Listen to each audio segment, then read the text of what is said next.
Kami mohon perhatian hadirin. Acara Studium Generale akan segera dimulai. Assalamualaikum warahmatullahi wabarakatuh. Selamat pagi. Salam sejahtera bagi kita semua. Pada hari ini, Rabu 5 April 2023 di Studio Alur Bank Indonesia Tbk, Dr. Afiliani SE MSI, dengan topik Digitalisasi Perbankan, Peluang dan Tantangannya. Hadirin yang kami hormati, acara hari ini akan diawali dengan menyanyikan lagu kebangsaan Indonesia Raya. Hadirin dimohon berdiri.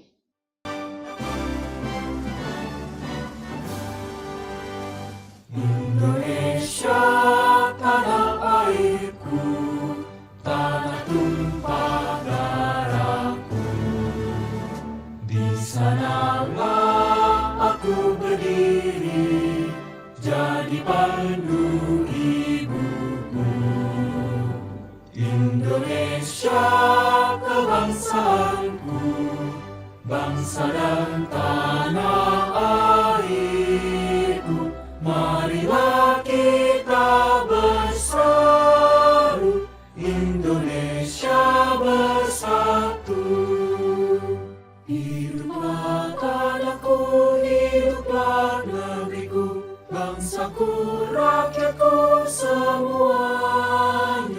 Bangunlah jiwanya, bangunlah badannya, untuk Indonesia Raya. Indonesia Raya, merdeka, merdeka, tanahku, negeriku yang ku cinta. Indonesia Raya, merdeka, merdeka, hiduplah Indonesia Raya. Indonesia Raya, merdeka, merdeka, tanahku, negeriku yang ku cinta. Indonesia Raya, merdeka, merdeka, hiduplah Indonesia Raya.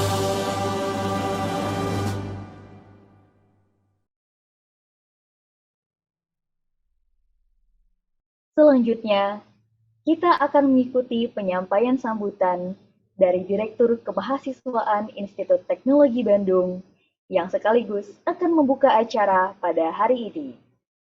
Kami silakan dengan hormat Dr. G. Prasetyo Aritama, SSN MSN. Assalamualaikum warahmatullahi wabarakatuh. Salam sejahtera, Om Swastiastu, Namo Buddhaya, salam kebajikan. Selamat pagi yang terhormat Ibu Afiliani. Terima kasih sudah berkenan hadir Ibu untuk sharing kepada mahasiswa ini di mata kuliah Studium Generale semester 2 2022-2023 ini. Yang terhormat juga Bu Naomi, Ibu Maya yang nanti akan juga menjadi moderator di acara ini, kawan-kawan dosen pengampu Pak Hendri, Pak Edwin, dan para dosen lain, dan tentu yang saya kasih para mahasiswa. Terima kasih, selamat pagi. Hari ini cukup cerah di Bandung, Ibu Afiliani. Mudah-mudahan di Jakarta sekarang ya Bu ya, tentunya. Mudah-mudahan cerah juga. Pada para mahasiswa, hari ini kita akan berdiskusi atau mendiskusikan beberapa hal, dimulai dengan tentu sharing dari Ibu Afiliani mengenai hal yang sangat penting, mengenai digitalisasi perbankan, dan itu tentu akan sangat bermanfaat bukan hanya dari dalam tataran akademik, yaitu knowledge and skill, tapi juga tentu bermanfaat bagi kehidupan keseharian para mahasiswa, terutama terlebih lagi kita belakangan sering mendengar beberapa kasus ya, Ibu Alfi, masalah pinjaman online dan sebagainya yang itu membuktikan bahwa masih ada gap atau persoalan dalam literasi keuangan, terutama digital finance. Nah, Bu Alfi hadir juga di sini akan memoderatori acara ini adalah Ibu Maya, beliau dari Sekolah Bisnis Manajemen yang eh, eh, bertugas di bidang yang sama, kajiannya sama. Saya kira demikian Ibu Alfi, acara Studium Generale ini memang didesain untuk semua mahasiswa, jadi pesertanya adalah semua program studi yang terutama yang mengambil mata kuliah Studium Generale ini itu ratusan ya, sekitar 600 ya Bu Naomi yang hadir, mencakup kampus ITB di Bandung di Jalan Ganesha, lalu ITB Cirebon, dan juga ITB Jatinangor. Jadi mereka ikut semua dan terdiri dari lintas angkatan, jadi berbagai lintas usia. Nah, lalu tujuannya sendiri adalah untuk memberikan wawasan, terutama untuk hal-hal yang tidak mereka pelajari di prodinya masing-masing, terutama bidang teknologi, sains, seni maupun bisnis. Kalau rekan-rekan SPM mungkin sudah belajar juga ya, tapi sebagian besar mahasiswa ITB tentu tidak belajar mengenai ekonomi atau lebih khususnya tentang finance perbankan ini. Nah, sekali lagi kami mengucapkan terima kasih banyak Ibu Apriliana sudah berkenan untuk sharing, dan tentu yang tujuan-tujuan baik yang sudah ditetapkan sejak awal penyelenggaraan ini kita harapkan bisa tercapai dengan baik, dan untuk itu sekali lagi terima kasih atas kontribusi Ibu Apriliani untuk meningkatkan literasi keuangan khususnya digitalisasi perbankan ini kepada para mahasiswa. Para mahasiswa mohon disimak dengan baik-baik, lalu tentu manfaatkan waktu untuk diskusi nanti. Saya kira akan menjadi forum yang fruitful ya untuk pagi hari ini. Saya kira demikian, sekaligus perkenankan saya untuk membuka acara Studium Generale pada hari ini 5 April 2023. Terima kasih, selamat siang, selamat pagi para mahasiswa, selamat menikmati kuliah ini. Terima kasih. Wassalamualaikum warahmatullahi wabarakatuh. Hadirin yang kami hormati, kita akan memasuki acara utama pada hari ini, yaitu Studium Generale yang akan dipandu oleh moderator Dr. Silviana Maya Damayanti. Beliau adalah dosen di Sekolah Bisnis dan Manajemen Institut Teknologi Bandung yang tergabung ke dalam kelompok keahlian risiko bisnis dan keuangan. Kepada Dr. Silviana Maya Damayanti, kami silakan. Baik, terima kasih Mbak Roro untuk perkenalannya. Selamat pagi Bapak dan Ibu. Assalamualaikum warahmatullahi wabarakatuh. Salam sejahtera untuk kita semua. Om Swastiastu, Namo Buddhaya, salam kebajikan, salam Pancasila. Yang terhormat Ibu Dr. Apriliani SMSI, selaku Komisaris Utama PT Alobank Indonesia Tbk, Bapak dan Ibu dosen semuanya dan adik-adik mahasiswa, terima kasih saya ucapkan dengan topik yang sangat menarik yang tadi sudah disampaikan oleh Pak Pras dan Mbak Roro juga, yaitu terkait dengan digitalisasi perbankan, peluang dan tantangannya gitu ya. Jadi Bapak Ibu, adik-adik semua, seperti kita ketahui bersama, laju digitalisasi perbankan ini sangat cepat ya.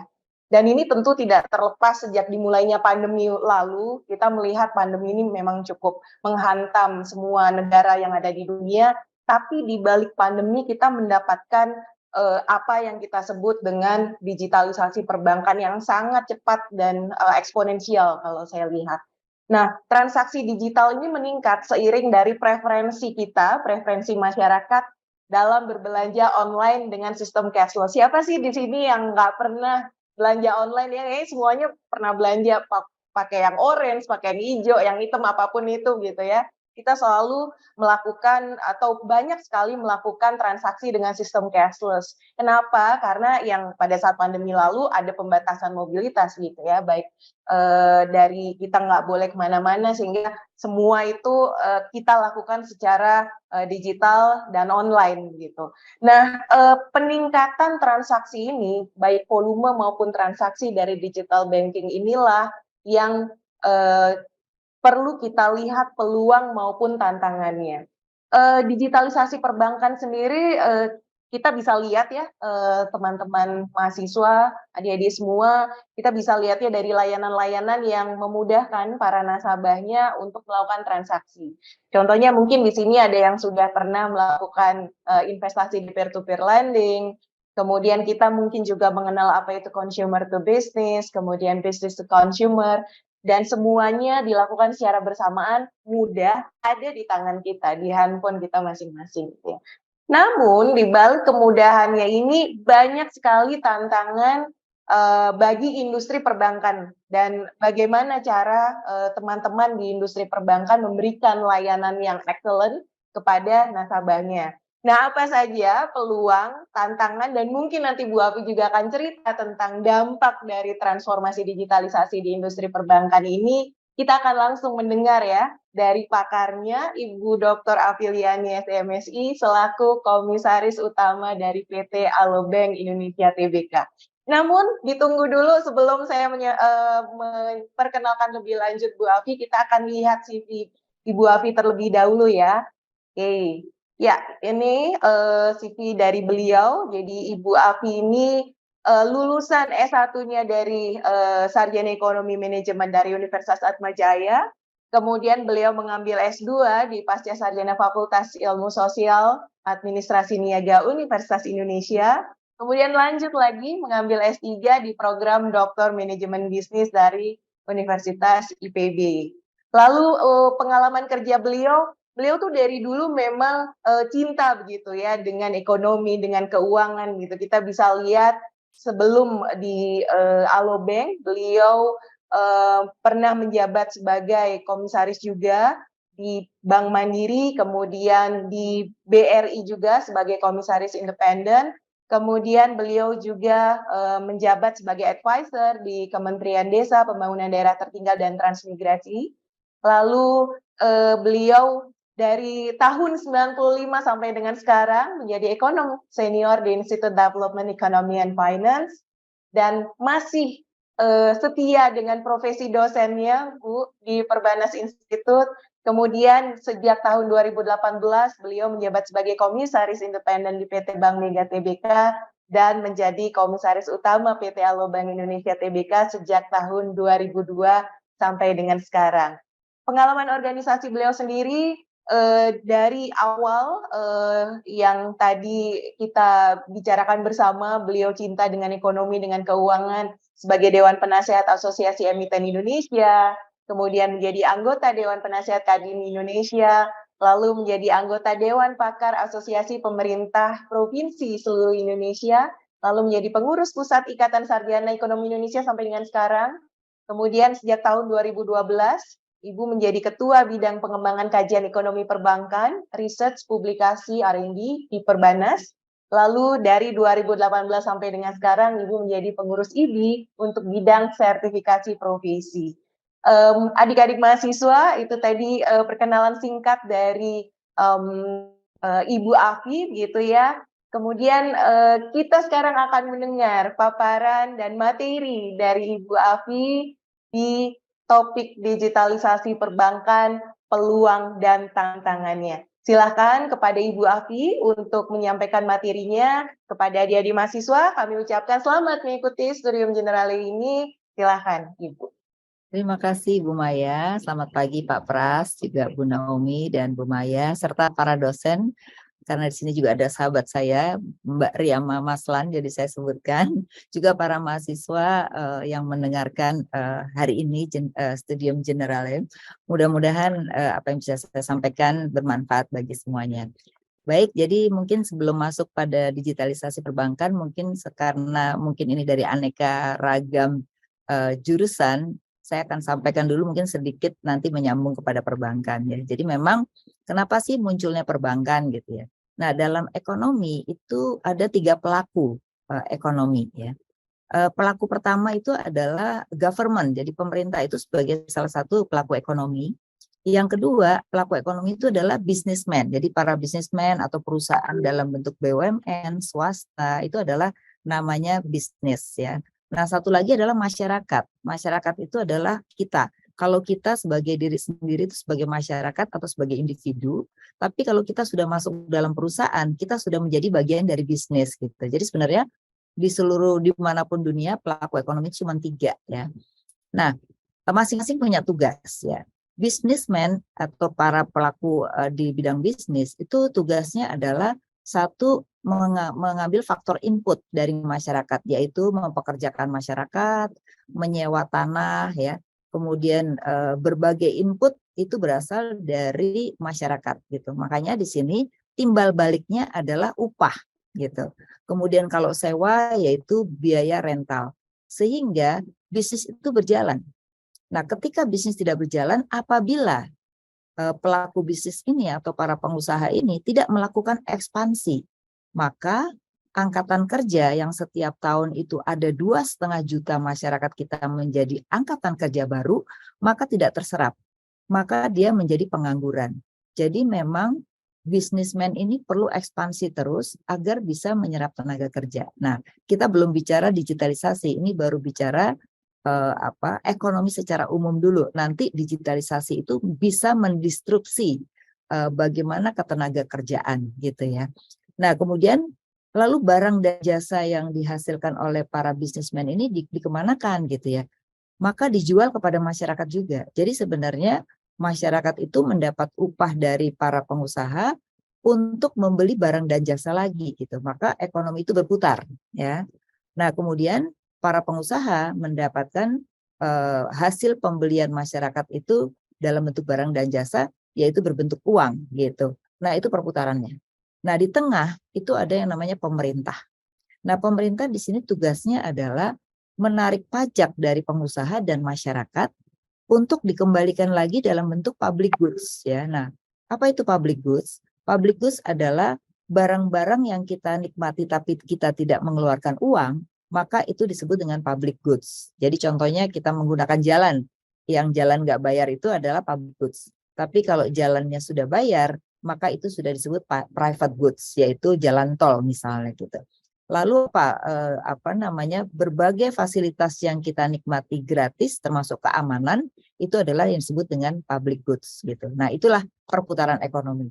Nah, perputaran ekonomi akan mulai tidak bergerak atau rendah bergeraknya apabila tadi saya katakan pengusaha ini tidak melakukan ekspansi. Jadi kenapa pemerintah selalu memberikan instrumen-instrumen di dalam APBN? Jadi APBN itu adalah instrumen pemerintah dalam public goods dan juga dalam memberikan insentif agar ekonomi itu bergerak gitu ya.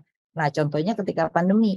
Ketika pandemi, ekonomi kita mengalami penurunan karena pengusaha tidak ekspansi, karena tidak ada pembeli. Pembelinya di rumah semua, tidak melakukan transaksi yang cukup besar. Nah, disinilah terjadi stagnasi. Maka pemerintah punya tugas memberikan stimulus agar ekonomi tetap jalan. Makanya ada yang namanya dana PEN ya. Dana pemulihan ekonomi itu pemerintah menyiapkan dari mulai 700 triliun sampai dengan 400 triliun dalam tahun ketiga, gunanya agar ekonomi tetap jalan di mana pengusaha belum bisa berjalan secara baik. Nah, 2023 ini sudah tidak ada lagi dana PEN. Kenapa? Karena sudah mulai PPKM-nya sudah ditiadakan, ekonomi dianggap sudah bergerak, maka pemerintah mengurangi stimulus besar-besaran kepada masyarakat maupun kepada pengusaha gitu. Nah, jadi itu ya. Nah, sekarang fungsi perbankan ada di mana? Perbankan itu posisinya ada di antara pengusaha dengan masyarakat. Karena masyarakat itu biasanya kalau kita lihat teori ekonomi itu kan Y sama dengan C plus I ya. Jadi masyarakat itu biasanya sebagian uang untuk konsumsi, sebagian uangnya untuk investasi. Nah, investasi itu banyak. Ada investasi langsung membeli obligasi pemerintah, tapi ada investasi yang memang dalam bentuk tabungan, yaitu perbankan. Nah, jadi bank di sini adalah tempat di mana untuk mengambil surplus daripada masyarakat dalam bentuk tabungan atau deposito dan menyalurkan kembali kepada masyarakat atau dunia usaha dalam bentuk kredit gitu. Jadi itulah yang disebut dengan fungsi intermediasi daripada perbankan ya. Nah, di Indonesia perbankan itu masih menduduki 70% dibandingkan sektor keuangan lain. Jadi memang dominasi masih di sektor perbankan karena apapun kegiatan di sektor keuangan lain tetap menempatkan uangnya di perbankan ya. Jadi itu cerita sedikit tentang pelaku ekonomi, kemudian posisi daripada perbankan itu sendiri ya. Nah, kemudian kalau kita melihat dari tahun ke tahun, banyak sekali orang bertanya, kapan sih ekonomi itu membaik gitu ya? Karena dianggap setelah pandemi kemarin dan juga tahun-tahun sebelumnya, nah itu banyak sekali krisis yang terjadi dari waktu ke waktu ya. Dan kesimpulannya benar, sejak 2008 sampai dengan 2020 kita sebenarnya sudah mengalami 8 krisis ya. Nah, 8 krisis ini memang tidak kita rasakan seperti 98. 98 itu kita mengalami pertumbuhan sampai dengan negatif ya. Tapi sejak 2008 sebenarnya kita sudah terjadi krisis yang berasal dari Amerika, dari Eropa gitu ya. Nah, ke depan krisis itu makin lama makin pendek sebenarnya. Nah, oleh karena itu akan ada perubahan mendasar dalam perubahan perilaku masyarakat ya, dalam perusahaan melakukan manajemen risiko gitu. Kalau dulu kan krisis itu 10 tahun sekali, sekarang enggak, bisa 2 tahun sekali, bisa 3 tahun sekali, sehingga krisis atau kalau ditanya kapan itu kepastian? Kepastian adalah ketidakpastian. Jadi kita harus selalu bisa memanajemen resiko kita sendiri sebagai individu dan memanajemen resiko sebagai orang yang memegang institusi, ya baik itu institusi BUMN, swasta maupun koperasi dan lain-lain gitu. Jadi resiko itu harus menjadi bagian hidup, itu kunci sebenarnya ya. Nah, oke, mungkin di halaman pertama boleh next. Nah, saya mau cerita dulu mengenai paradigma baru perbankan ya. Jadi dulu tuh ada yang namanya tahapan ya. Jadi kan sekarang sudah 4.0, dulu kan 1.0, 2.0 gitu. Jadi ada tahapan-tahapan. Nah, 4.0 ini sebenarnya sudah diprediksikan akan terjadi ya sebenarnya 5 tahun lagi, 10 tahun lagi. Tetapi pandemi itu menyebabkan 5-10 tahun lalu itu dipercepat gitu. Sehingga memang harus diakui infrastrukturnya di luar dari perbankan itu belum siap. Kalau perbankan itu sebelum pandemi sudah mengarah pada digital banking sebenarnya ya. Produk-produknya sudah mulai arah sana. Tetapi untuk non perbankan itu belum. Sehingga infrastruktur itu pemerintah mengejarnya luar biasa, agak sulit ya. Maka remote area itu tidak sepenuhnya bisa langsung mengalami digital. Mereka juga masih mengalami sebagian tradisional gitu ya. Oke, next silakan. Nah, apa yang terjadi ketika pandemi ya? Ketika pandemi itu perubahan gaya hidup terjadi signifikan. Karena adanya PPKM, orang mulai menciptakan bagaimana berkomunikasi ya, termasuk seperti hari ini gitu ya. Dan ini akhirnya pandemi sudah selesai pun kita masih tetap menggunakan online. Kenapa? Karena lebih efektif. Bisa mengurangi cost misalnya. Jadi itu ternyata gara-gara pandemi merubah perilaku ya. Cara kerja. Sekarang anak-anak muda kebanyakan kerja di kantor mengatakan bahwa working from home aja, nggak mau kerja ke kantor misalnya. Jadi akhirnya perusahaan sekarang mulai merubah. Sebagian yang produksi harus ke kantor, tapi yang tidak produksi bisa bekerja dari rumah. Jadi mulai lagi berubah lagi ya. Lalu yang paling tinggi berubah adalah sebenarnya perdagangan dari offline kemudian terpaksa harus online. Maka nanti bisa dilihat data yang menarik itu adalah percepatan perdagangan melalui online atau e-commerce itu paling mendominasi dalam bertransaksi gitu ya. Nah, ini kita lihat shiftingnya itu karena habit tadi ya. Jadi habit dari mulai berdagang, kemudian pendidikan juga demikian. Pendidikan kalau kita lihat sekarang juga sudah mulai sebagian ada yang offline dan online. Jadi ke depan mungkin gedung-gedung perguruan tinggi mungkin nggak perlu sebanyak sekarang gitu. Tapi mulai dipikirkan mana yang perlu offline, mana yang memang perlu online. Sehingga sekarang banyak sekali penawaran-penawaran kuliah secara online. Nah, cuman nggak tahu apakah diktinya sudah memungkinkan untuk full online gitu ya. Tapi ini berubah ya. Jadi hampir semua perilaku berubah. Nah, kita lihat di sini apa saja yang berubah. Tadi saya katakan online retail ya. Kemudian food delivery. Jadi orang tuh sekarang tidak hanya menjual di restorannya, tapi mereka juga sudah mulai menjual secara online. Jadi omset orang itu bisa naik berapa kali lipat karena tidak harus orang datang, tapi orang bisa memesan melalui GoFood dan lain-lain gitu ya.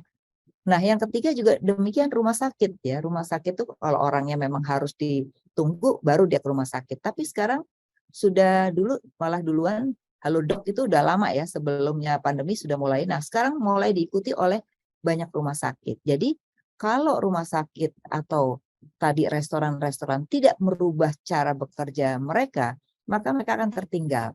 Jadi jangan kaget kalau banyak usaha turun itu bukan karena ekonominya yang turun, tapi karena mereka tidak bisa memenuhi kebutuhan dari konsumen. Jadi kalau dulu orientasinya pada produk, sekarang orientasi itu pada konsumen. Jadi makanya selalu dikatakan konsumen experience ya kan. Customer experience itu menjadi penting sehingga kita akan mengikuti apa yang dibutuhkan oleh customer, bukan sebaliknya. Kalau zaman dulu ya, zaman 1.0 itu justru produk apa aja yang dikeluarin orang ikutan. Kalau sekarang justru sebaliknya ya. Nah, itu terjadi perubahan segala sesuatu. Kemudian juga kita lihat di sini konsumer dari financial ya kan, financial services juga berubah. Asuransi dulu itu harus mengajukan dulu. Sekarang kita sudah bisa menggunakan. Jadi ada bank yang sudah bisa sekaligus investasi, kemudian juga bisa asuransi ya, membeli barang gitu. Jadi nanti itu dompet ketinggalan nggak apa-apa. Yang penting handphonenya nggak ketinggalan gitu. Nah, ini adalah perubahan yang signifikan ya. Kemudian tadi disebut-sebut tadi Ibu Maya, kemudian Pak Pras ya mengenai pinjol ya. Nah, ini digital lending. Jadi kalau dulu mau mengajukan kredit itu harus pakai dokumen segala macam ya, tetap sekarang pakai dokumen. Tetapi sekarang ada yang non bankable atau yang belum layak dikasih kredit karena tidak ada di data slick ya. Data slick itu adalah data orang yang atau perusahaan yang pernah meminjam, itu akan dilihat datanya apakah dia punya pinjaman, pernah macet atau tidak. Tapi hampir 70% masyarakat di Indonesia itu belum dianggap bankable atau dianggap orang yang belum layak dikasih pinjam. Nah, dengan era digital ini Bapak Ibu, maka source yang diperoleh oleh lembaga-lembaga keuangan yang disebut dengan credit scoring itu tidak hanya dari laporan keuangan atau rekening korannya orang selama berapa bulan gitu ya, tapi sekarang bisa dilihat dari karakter orang. Jadi dengan cara AI ya, dengan berbagai cara itu hanya berapa. Yang penting hari ini saya dapat pinjaman ya saya pinjam aja. Ya apakah bunganya itu seminggu 10%, dia tidak tahu. Nah, ini yang berbahaya ya. Jadi banyak masalah sekarang itu yang terjadi karena tadi yang kata Bu Maya, literasinya sangat kurang ya, sehingga mereka tidak pernah mengetahui apa sih untung ruginya dan bagaimana cara meminjam yang benar. Jadi minjam tuh boleh nggak sih? Boleh. Tapi masalahnya adalah meminjam yang benar seperti apa ya. Nah, yang ketiga ini juga menjadi banyak masalah, online investment.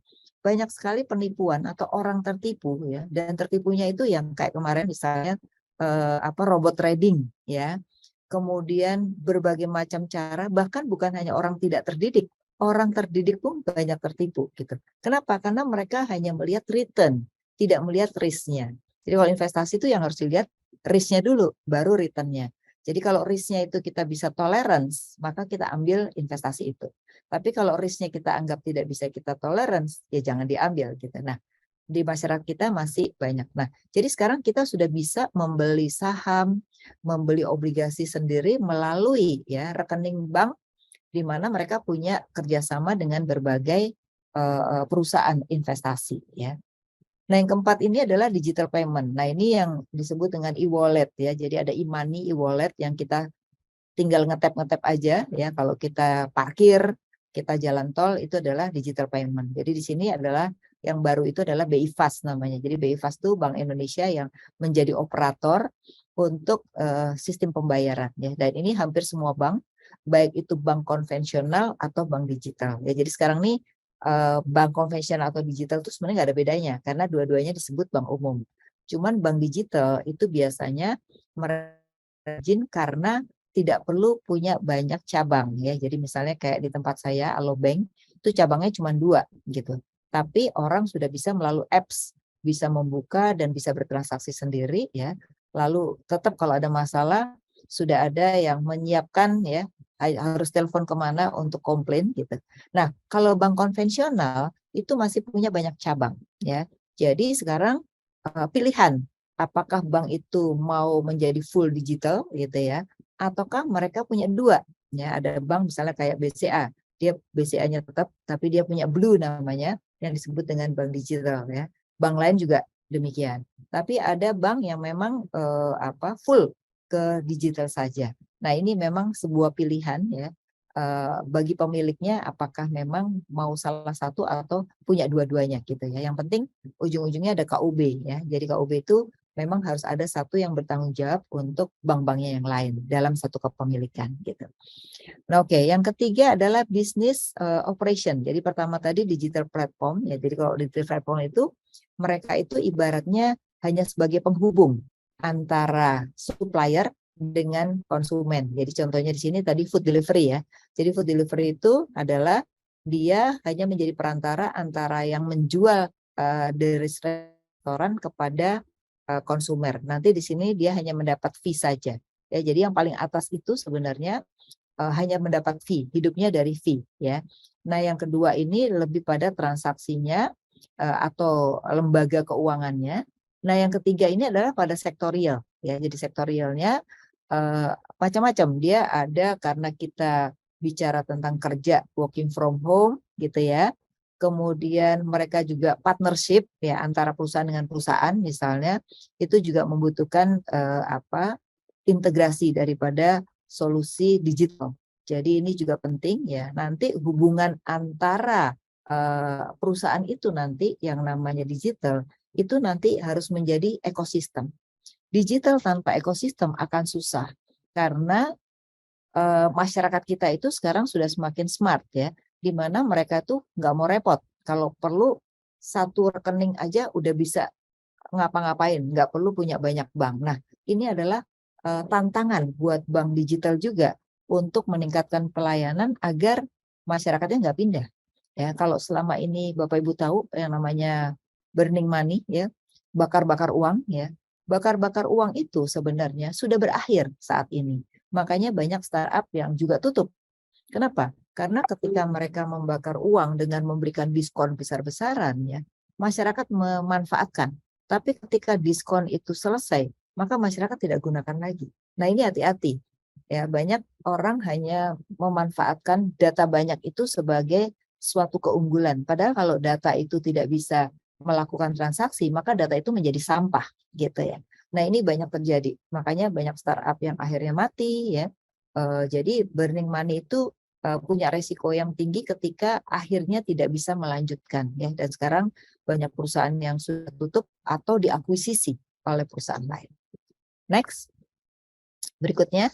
Nah, ini kita lihat digital banking di Indonesia. Kalau kita lihat yang sebelah kiri itu pertumbuhannya luar biasa dari mulai 2019 di mana sebelumnya COVID, lalu ketika COVID tahun 2020 sampai 2022 itu peningkatan signifikan ya. Bahkan rata-rata pertumbuhan CAGR-nya sekitar 20%. Nah, itu Bapak Ibu bisa lihat di situ atau teman-teman bisa lihat bahwa e-commerce itu paling mendominasi. Jadi sebenarnya orang itu sudah tergantikan dengan membeli secara online ya. Walaupun tetap ada barang-barang atau jasa yang kembali ke offline itu tetap ada ya. Tapi bagaimana kita bisa memperhatikan perubahan dari perilaku ini. Jadi ada yang bisa kembali ke offline, ada yang tidak ya. Nah, kemudian kita lihat Indonesia sendiri kalau kita perhatikan sampai 2030 itu akan digital ekonomi akan tumbuh luar biasa. Jadi ini memang ya. Tapi tantangannya juga ada. Tantangannya adalah semakin arah digitalisasi makin tinggi, maka tenaga kerja kita yang harus dipikirkan ya. Kemana nih tenaga kerja? Karena akan banyak yang bisa tergantikan oleh digital ya.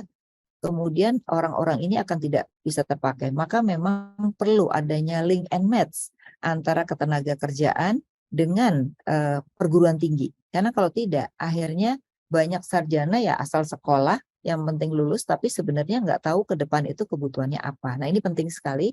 Jadi mungkin suatu saat perlu studium general itu manggil orang demografi ya, karena biar bisa melihat peta kita ya. Sekarang ini peta kita seperti yang di bawah sebelah kiri ya, di mana hampir 50% lebih itu adalah milenial dan Gen Z ya, di mana generasi ini adalah generasi yang sudah sangat berbeda dengan generasi sebelumnya ya, dan ini akan mendominasi ekonomi. Sehingga kalau dia akan mendominasi ekonomi, otomatis ada pengaruhnya juga terhadap disrupsi tadi ya, sejauh mana orang menjadi pekerja yang tidak terpakai lagi ya. Jadi nanti sektor informal kita akan tinggi, tapi itu negara akan susah menjadi negara maju kalau tidak bisa membuat sumber daya manusia kita itu sesuai dengan pertumbuhan ekonomi dan kebutuhan ekonomi itu sendiri gitu. Jadi itu menunjukkan di bawah adalah produktif. Kalau tadi kan 50% itu adalah usia Gen Z dan milenial. Tapi untuk produktif itu adalah usia 14 sampai dengan 64 tahun. Nah, itu ada sekitar 70%. Jadi teman-teman sekalian, kita masih diuntungkan dengan yang selalu disebut bonus demografi ya, di mana orang-orang yang 70% ini adalah orang yang konsumsinya masih normal ya, kemudian juga mereka punya income gitu. Di Jepang sekarang kalau kita tahu lebih dari 70% sudah masa aging ya. Jadi kalau masa aging itu kan nggak kerja lagi, hanya dapat uang pensiun ya. Dapat uang pensiun tentu saja sangat terbatas konsumsinya. Maka kalau di Jepang itu orang nggak naruh uang di bank lagi. Kenapa? Kalau orang naruh uang di bank bukannya dapat bunga, yang ada uangnya berkurang terus gitu. Kenapa? Karena negatif interest. Nah, berbeda dengan Indonesia, kita masih butuh investasi, masyarakat kita masih produktif, jadi dana itu dibutuhkan. Maka suku bunga di Indonesia memang masih cukup tinggi gitu. Jadi itu bedanya ya. Negara maju termasuk Jepang ya, itu adalah negara yang agingnya sudah 70%. Ya. Jadi ini juga menjadi persoalan masalah demografi ya. Di Cina sekarang untuk keluarga muda itu 2 anak dibiayai oleh pemerintah. Kenapa? Karena mereka ingin generasi itu akan terus berlanjut dan punya gizi yang baik sehingga mereka tidak jadi beban negara. Nah, di Indonesia memang angka stunting kita itu sangat mengkhawatirkan. Jadi takutnya stunting itu adalah orang yang pendek ya, dengan IQ yang di bawah dari normal itu di bawah 20%. Jadi 20% dibanding orang normal. Jadi ini bahaya.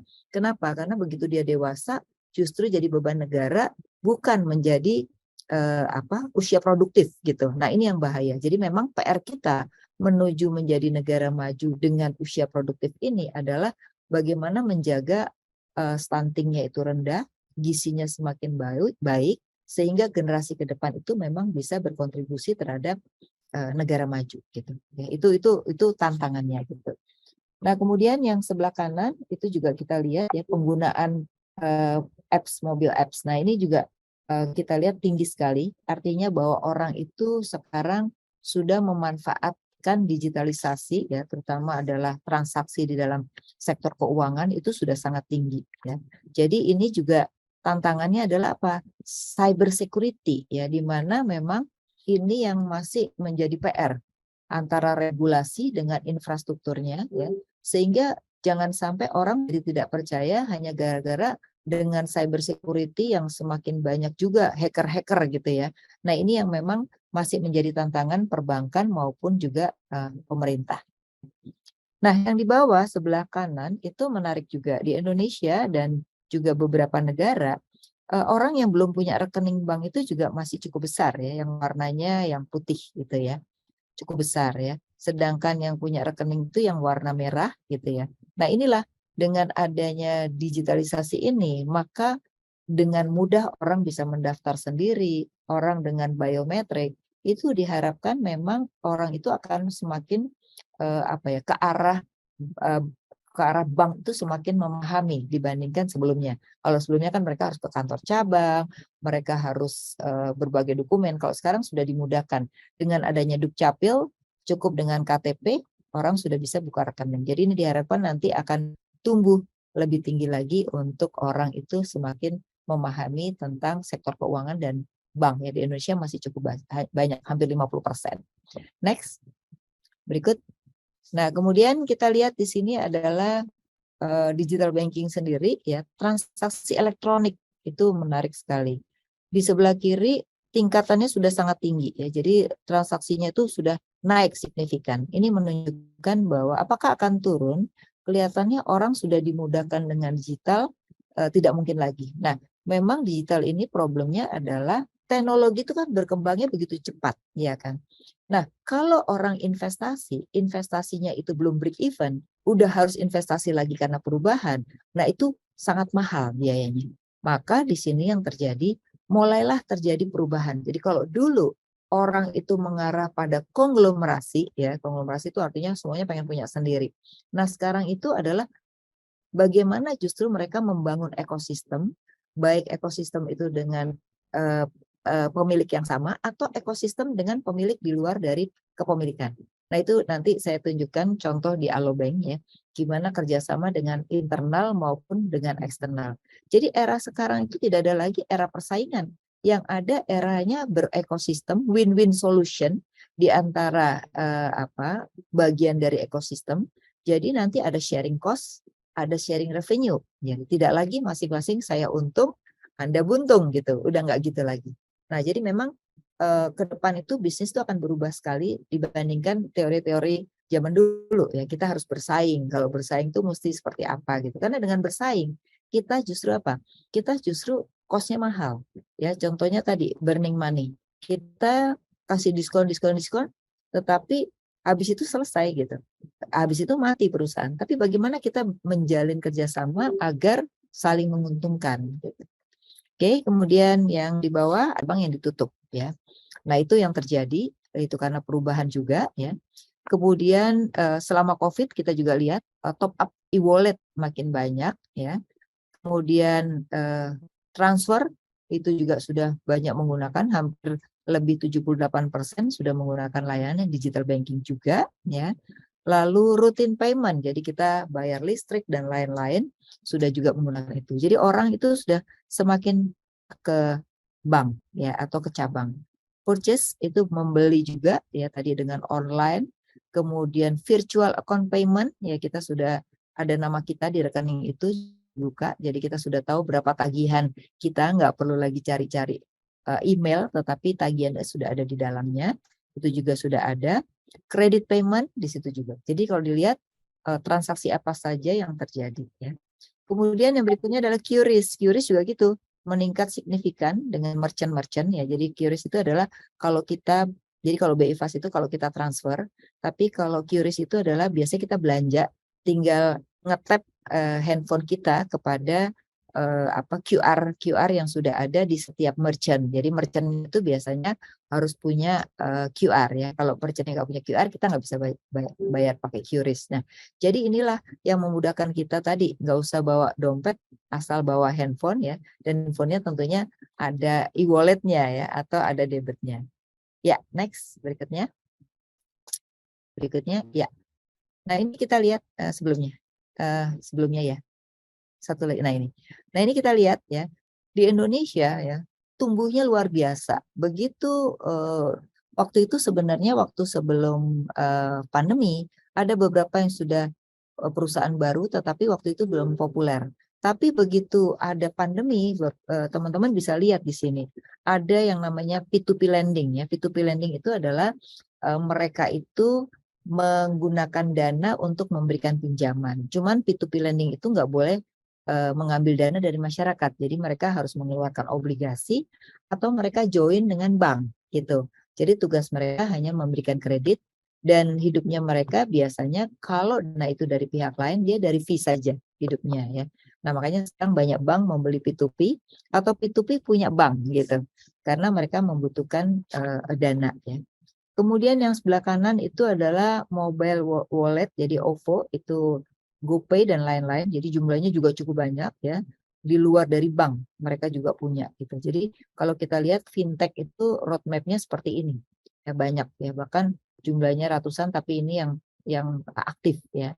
Nah, kemudian yang sebelah kanan ini terkait dengan Bank di Indonesia ya. Bank di Indonesia itu yang seperti saya katakan tadi, misalnya kayak BCA, dia punya dua. Jadi BCA digital, tapi dia juga punya BCA bank konvensional ya. BRI punya bank konvensional BRI, tapi juga dia punya BRI Raya yang nanti bakal menjadi ditransform menjadi bank digital ya. Nah, kemudian ada tipe seperti Alo. Alo itu adalah bagian dari konglomerasi karena selain Alo ada Bank Mega dan ada Bank Mega Syariah ya. Terus MNC juga ada MNC bank biasa ya. Jadi itu juga kecenderungannya berbeda ya. Lalu ada bank yang khusus digital aja ya, part of teknologi platform, yaitu Bank dan Bank Jago ya. Kemudian digital bank part of fintech, yaitu jadi ini kebalik, fintech punya bank gitu ya.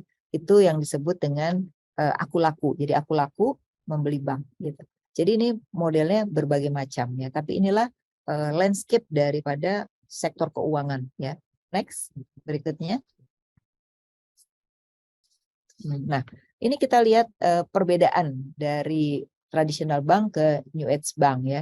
Jadi kalau dulu itu memang integratednya itu pada value chain, tapi sekarang adalah fully digital ya. Jadi platform. Jadi platformnya itu menjadi basis. Jadi ini memang kesulitannya adalah kalau tradisional itu benar-benar dikuasai sendiri oleh banknya. Kalau yang namanya dengan cara fully digital platform itu seringkali harus ada banyak kerjasama. Jadi memang nggak mudah karena ini melibatkan banyak pihak ya. Itu satu tantangan juga ya. Nah dulu kalau kita lihat aset ya, heavy-nya di aset di mana banyak brands atau cabang ya. Kemudian produk centric, kalau sekarang sudah customer centric ya. Makanya kalau sekarang di bank itu kita udah bisa melalui bank itu kita sudah bisa transaksi baik kredit maupun investasi. Jadi itu atas kerjasama bank dengan pihak-pihak perusahaan lain. Jadi perusahaan lain juga nanti lama-lama nggak perlu punya sendiri, cukup berkoordinasi dengan perbankan ya. Lalu culture-nya adalah dia build in-house ya, sedangkan yang sini culture-nya adalah gimana cepat ya, kemudian juga take risk ya, lalu leverage dengan partner, maka open platform. Nah ini yang terjadi saat ini. Jadi baik itu dengan internal maupun dengan eksternal ya. Lalu kita lihat juga legasinya, kalau dulu itu rigid, sekarang itu lebih agile ya. Makanya perubahan itu cepat. Bahkan kalau dulu kita lihat menunya tuh itu aja. Sekarang tuh menunya bisa bergerak terus-menerus tergantung dari pengembangan produk. Jadi pengembangan produknya jauh lebih cepat ya. Lalu sulit untuk mengintegrasikan di antara player. Kalau sekarang tuh mudah. Jadi ibaratnya tuh berbentuk puzzle ya. Jadi saling mencari pasal mana yang cocok sehingga menjadi satu kesatuan atau yang disebut dengan ekosistem ya. Oke, dan kalau dulu itu kita hanya pada manual proses, sekarang sudah pada digital sehingga open platform ya. Next. Oke, nah berikutnya adalah kita bicara apa saja sih yang ada di dalam satu kesatuan itu. Jadi memang teknologi dan regulatory. Jadi karena kita juga harus ada aturan-aturan ya yang mendukung agar konsumen bisa keamanan konsumen, lalu juga banknya sendiri gitu ya. Lalu customer, karena customer ini menjadi ujung tombak daripada perbankan. Tanpa customer akan sulit buat perbankan, atau kalau customer rendah akan sulit buat bank untuk survive ya. Lalu berikutnya, walaupun tadi saya katakan persaingan Anda semakin berkurang, tetap aja harus kompetitif tuh artinya punya daya saing yang tinggi ya. Jadi kita bisa efisien ya. Masyarakat itu bisa menikmati produknya dengan harga yang wajar ya. Next, saya nggak sebutin satu-satu, nanti bisa dibaca. Nah ini kita lihat dari global top teknologi, memang resiko apa sih yang perlu diperhatikan ya. Memang cyber itu paling menjadi concern semua pihak ya, termasuk bank-bank saat ini ya. Kita juga masih selalu menjaga gimana caranya agar jangan sampai ini menjadi reputasi risk. Jadi kalau bank biasa itu cenderung biasanya resiko itu pada operasional dan kredit risk. Tapi bank digital itu justru pada reputasi risk. Kenapa? Karena kalau ada apa-apa sedikit pada satu konsumer saja, itu bisa melalui media sosial itu menjadi reputasi risk ya. Apalagi kalau menggunakan apps itu adalah menggunakan Google gitu ya. Nah ini menjadi problem. Jadi nggak mudah, makanya reputasi risk itu menduduki yang utama untuk bank-bank digital gitu ya.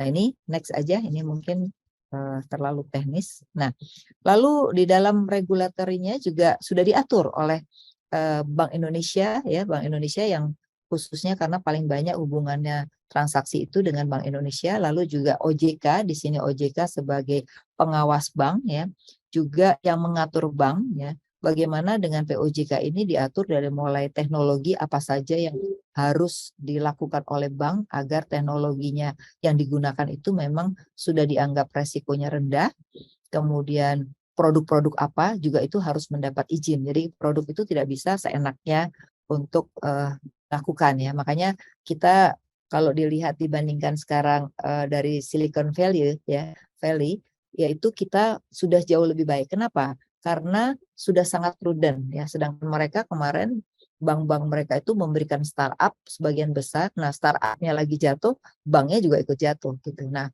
untungnya di Indonesia sejauh ini bank-bank itu masih kategori yang sangat bagus, di mana NPL-nya juga sangat rendah ya.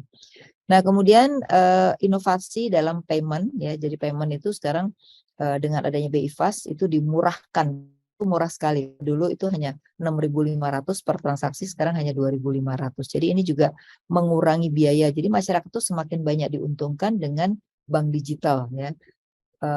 Pengurangan cost bagi masyarakat itu luar biasa sekali. Lalu infrastruktur juga dikembangkan terus, baik itu oleh Bank Indonesia maupun dengan Kementerian Kementerian Teknologi Informatika, karena ini juga sangat berpengaruh, di mana internet itu kan menjadi peluang utama atau menjadi utama untuk kita lakukan transaksi. Jadi itu juga ada faktor lain atau ada institusi lain di luar dari BI dan OJK yang perlu memperhatikan hal ini. Next, mungkin nanti saya mau lebih mengeksplor pada bagaimana membangun ekosistem ya, dan bagaimana masyarakat tuh diuntungkan dengan ekosistem itu sendiri. Nah, ini kita lihat di dalam regulatory ya, di mana bank itu berbagai hal tentang peraturan-peraturannya. Jadi ini mungkin nggak saya bahas banyak, tapi bahwa semuanya. Jadi masyarakat tuh nggak perlu khawatir, karena sebenarnya dari mulai cyber resilience itu juga diuji coba oleh OJK ya. Kemudian tingkat peningkatan assurance atau jaminan itu benar-benar bank-bank yang ke arah sana itu harus memenuhi. Kalau nggak memenuhi, mereka tidak akan diberikan izin terhadap produk-produk yang akan dilakukan gitu. Next. Nah mungkin lanjut ya. Nah ini adalah apa saja ya, benar adalah dari mulai data, teknologi, manajemen resiko. Nah ini bedanya bank dengan non bank, di mana manajemen resiko itu sejak tahun 2008 itu sudah dicanangkan. Jadi bank itu masing-masing sudah bisa dilihat profilnya, sehingga kalau bank ini dianggap udah mulai berbahaya, itu OJK biasanya langsung mengambil tindakan, baik itu bank dalam pengawasan khusus atau bank itu harus dilakukan penambahan modal gitu. Jadi ini yang bagusnya dari Bank di Indonesia, cenderung mengikuti ya manajemen risiko yang luar biasa, sehingga ini yang membuat bank kita itu profilnya sudah terlihat ya. Lalu kolaborasi, nah ini platform sharing, nah ini juga sudah mulai diizinkan ya. Jadi nanti misalnya mau top up bisa lewat Indomaret atau Alfamart, nah itu kerjasama. Jadi bank tuh tidak bisa hidup sendiri juga. Mereka harus kerjasama dengan berbagai hal agar masyarakat itu dimudahkan dengan satu rekening saja ya. Kemudian tantangan institusinya ya, ini juga diatur semuanya. Jadi sebenarnya kalau kita melihat dari semua ini, dari mulai data, teknologi, manajemen risiko, jadi customer di sini kalau kita lihat diuntungkannya. Jadi untuk mengengage customer itu customer experience itu menjadi penting. Jadi bank yang tidak memperhatikan customer experience dia akan ditinggalkan karena mereka tidak mengetahui apa kebutuhan. Bahkan kebutuhan itu tidak bisa kelompok, bahkan individu dari customer itu harus diperhatikan. Kemudian customer experience ini juga ya, jadi bisa dilihat makanya kenapa kalau Bapak Ibu masuk di satu mall itu kan ada member-member ya. Nah, dari member itu sebenarnya bisa terlihat bagaimana karakter dari Bapak Ibu atau adik-adik sekalian ya, apakah ini orang sukanya apa ya. Kemudian contohnya aja kalau kita buka e-commerce ya, itu begitu kita lihat satu barang, itu nggak lama barang-barang yang sama di toko-toko yang lain itu langsung dimasukkan di sosial media kita gitu. Nah, itu menunjukkan bahwa dengan kita melihat satu saja itu sudah bisa kebaca kita itu sebenarnya lagi pengen beli apa gitu ya. Nah, itu contoh di mana mereka bisa membaca bagaimana customer experience itu yang akan dijadikan data mereka untuk ditawarkan ya. Lalu customer insight ya, customer trust dan juga berbagai hal yang terkait dengan jadi customer ini makin diuntungkan kalau kita lihat di yang paling bawah ya. Jadi memang orang kadang-kadang wah data saya jadi kemana-mana ya. Memang di era digital ini kecuali data rekening ya itu tidak boleh itu rahasia. Tapi kalau KTP kan itu di mana-mana ya kita kemana-mana dimintain KTP. Jadi orang itu sudah tahu. Tapi data transaksi nggak semuanya tahu. Yang tahu ya satu e-commerce atau kita punya member di suatu tempat, itu member itu bisa membaca juga belanja kita apa saja, itu juga sudah menjadi satu customer experience, sehingga itu bisa membuat perusahaan itu tidak seperti dulu. Karena mereka tahu, oh kebutuhan barangnya itu banyak ini. Kalau barang yang lain itu ternyata nggak banyak yang beli, nggak perlu dibeli lagi misalnya gitu. Jadi perusahaan-perusahaan juga makin diuntungkan dengan berbagai data customer itu sendiri. Next. Nah, sekarang kita lihat strategi transformasinya ya. Jadi, next. Nah, ini kita lihat transformasinya. Nah, jadi dengan regulatory ada KYC ya, karena KYC itu semakin dipentingkan.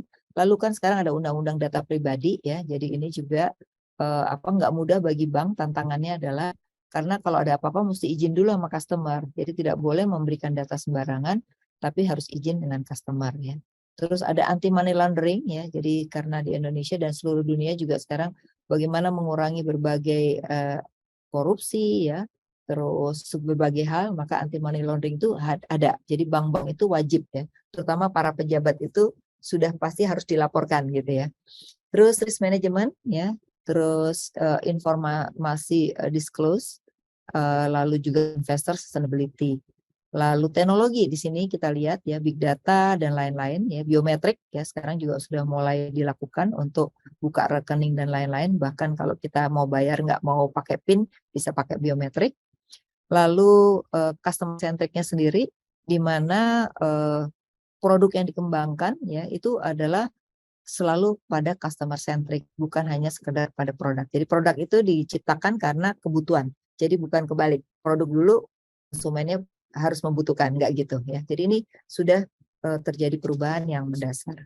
Berikutnya, nah ini roadmap-nya kalau kita lihat berikut next, di mana digital itu tidak hanya sekedar hanya as a product gitu ya, tapi juga berubah menjadi digital bank as experience. Jadi experience ya, kemudian ke arah platform ya, sampai pada service dan ekosistem.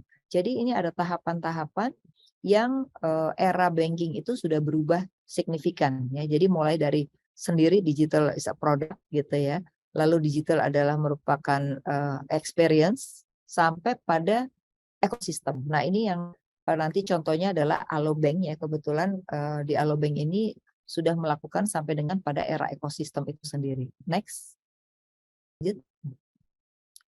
Nah, ini adalah kalau kita lihat ke depan ya banking itu seperti apa. Jadi akan terjadi perubahan di mana sudah terjadi open banking era. Tidak lagi bank itu sebagai satu kesatuan yang sendiri ya.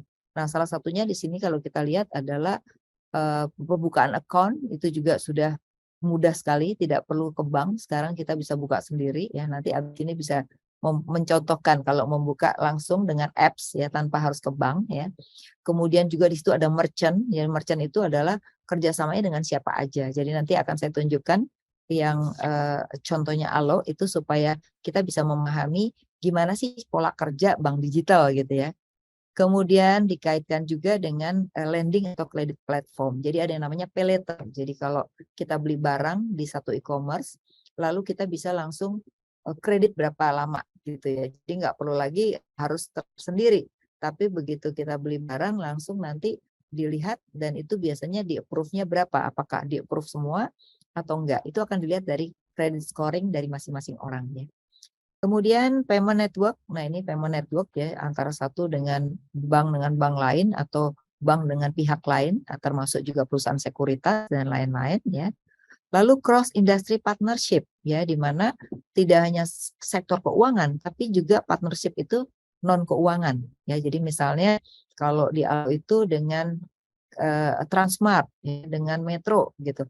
Nah, itu adalah nanti berkolaborasi atau berpartnership ya baik dengan internal maupun eksternal ya. Lalu API dan juga fintech kolaborasi. Jadi misalnya tadi P2P lending tidak punya banyak dana, dia bisa bekerja sama dengan perbankan ya. Nah, jadi ini adalah the future of the bank itu akan terjadi. Jadi satu handphone itu udah bisa untuk semuanya. Nah, ini akan terjadi perubahan yang demikian signifikan dan sekarang sudah mulai, tapi nanti ke depan ini makin agresif ya. Dan nanti akhirnya juga bank kalau tidak melayani dengan baik ya mereka akan ditinggalkan. Nah, itu nggak mudah. Main di perbankan itu nggak mudah ya dan membutuhkan modal yang sangat besar. Next. Mungkin lanjut experience, lanjut aja terus nanti supaya ada waktu diskusinya lebih banyak ya. Next. Nah ini adalah realnya seperti apa ya, realnya seperti apa. Jadi kalau kita lihat di gambar ini dari terjemahan tadi itu seperti ini. Jadi yang dibicarakan tentang, jadi kalau contohnya di sini adalah Alobank itu adalah sebagai bank digitalnya ya. Nah, bank digital di sini itu dia punya ekosistem namanya. Nah, ekosistemnya itu di sini contohnya kalau tour and travel itu ada Antafaya ya. Jadi Antafaya dan pergi.com gitu. Nah, jadi di sini kerjasama. Nah, kerjasamanya bisa bentuk macam-macam. Nah, biasanya contoh ya diberikan diskon ya untuk pembelian tiket misalnya. Jadi itu ada kerjasama. Jadi itu sharing cost, sharing revenue gitu. Kemudian di sini ada finance juga nih, ada Mega Insurance, ada Mega Finance, ada Mega Sekuritas gitu. Nah, itu juga hubungannya apa? Mereka kan tidak boleh rekening sendiri, rekeningnya tetap menggunakan bank. Maka Alo lah menjadi banknya. Sehingga nanti dari Alo itu sudah bisa investasi di Mega Sekuritas, sudah bisa investasi, sudah bisa beli asuransi melalui Alobank gitu. Jadi tidak perlu ke masing-masing. Kalau dulu kan enggak. Kalau dulu itu kalau bank mau menawarkan produk itu bareng-bareng sama yang lain. Jadi yang satu presentasi asuransi, yang satu presentasi investasi gitu. Kalau sekarang enggak. Jadi dari situ saja kita sudah bisa ngapain sendiri gitu. Enggak perlu orang lain, tapi kita sendiri yang melakukannya. Lalu ya, nah ini media juga begitu. Nah, media ini juga membantu Alo untuk apa? Untuk mengetahui dari media ini sebenarnya apa sih yang diperbincangkan orang gitu ya. Makanya kenapa pada tahun lalu Alobank ketika launching memanggil K-pop dari Korea. Karena ternyata sebagian milenial yang menjadi targetnya Alo itu ternyata perbincangannya bicara tentang Korea. Jadi akibatnya apa? Kita undang band dari Korea dan yang menarik apa? Yang menarik dalam waktu seminggu itu bisa mendapatkan nasabah hampir 1 juta. Kenapa? Karena semua orang pengen mendapatkan tiket untuk nonton gitu ya. Nah, jadi ini contoh di mana kolaborasi atau partnership ini bisa mencerminkan apa sih yang orang butuhkan sehingga bisa dipenuhi oleh pihak yang lain gitu. Itu contoh ya. Kemudian entertain dan properti. Jadi di sini juga ada taman bermain, ada mall, itu ada di sini semuanya ya. Lalu yang di sini ada bicara F&B ya. Jadi restoran-restoran juga punya, ada fashion juga ada dan retail gitu. Jadi ini kalau kita lihat kerjasamanya ini bisa internal, bisa eksternal. Jadi internal itu artinya dimiliki sahamnya oleh pemilik Alo gitu ya.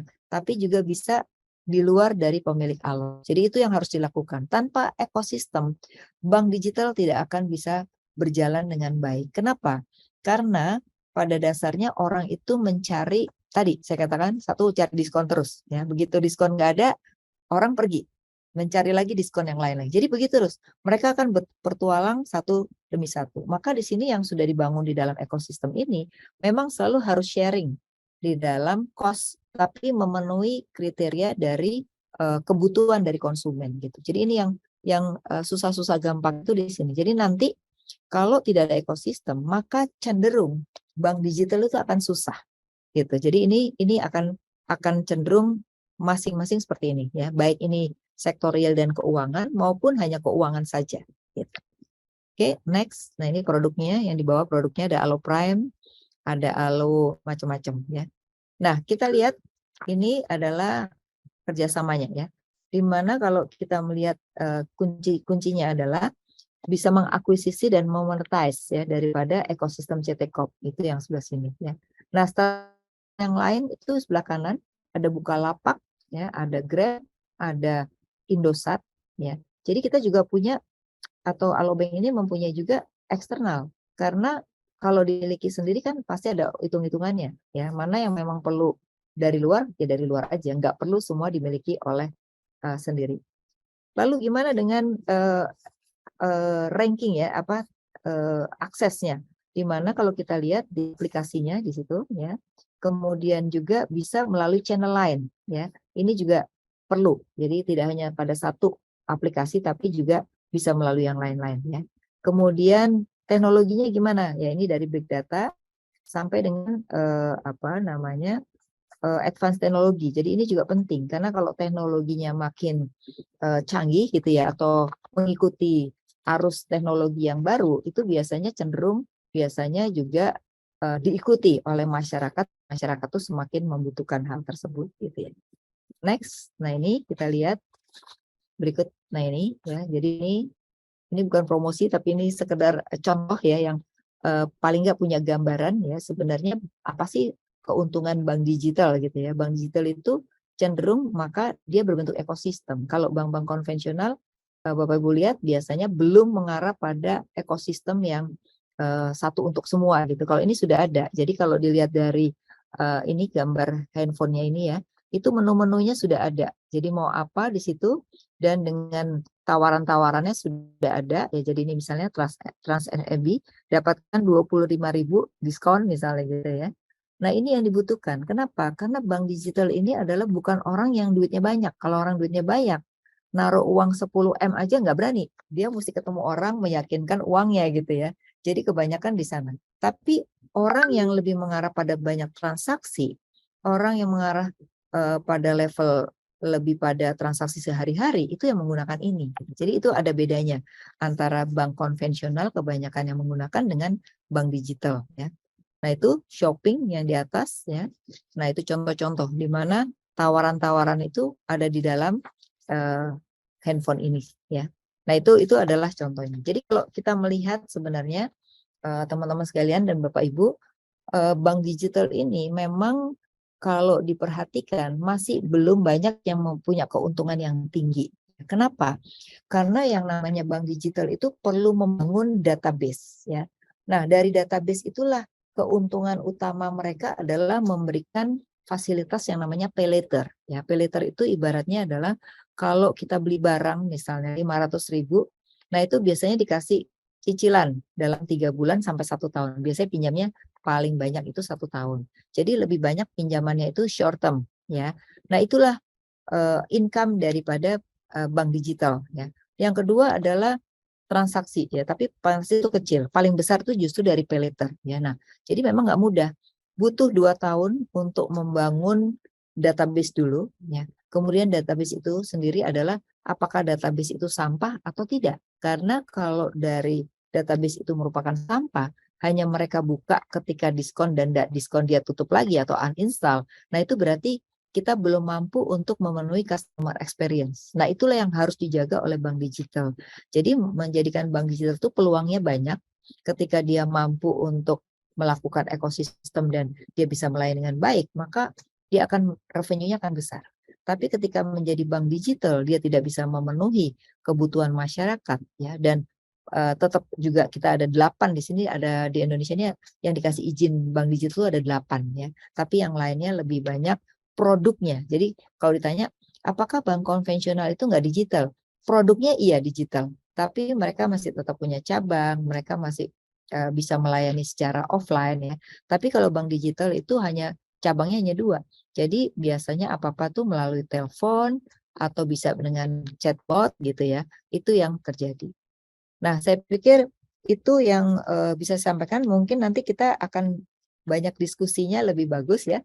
Nah, nanti saya berharap justru banyak pertanyaan yang bisa akan saya jawab dan itu bisa memberikan wawasan buat yang lain juga. Tapi bahwa selain peluang juga ada tantangan ya.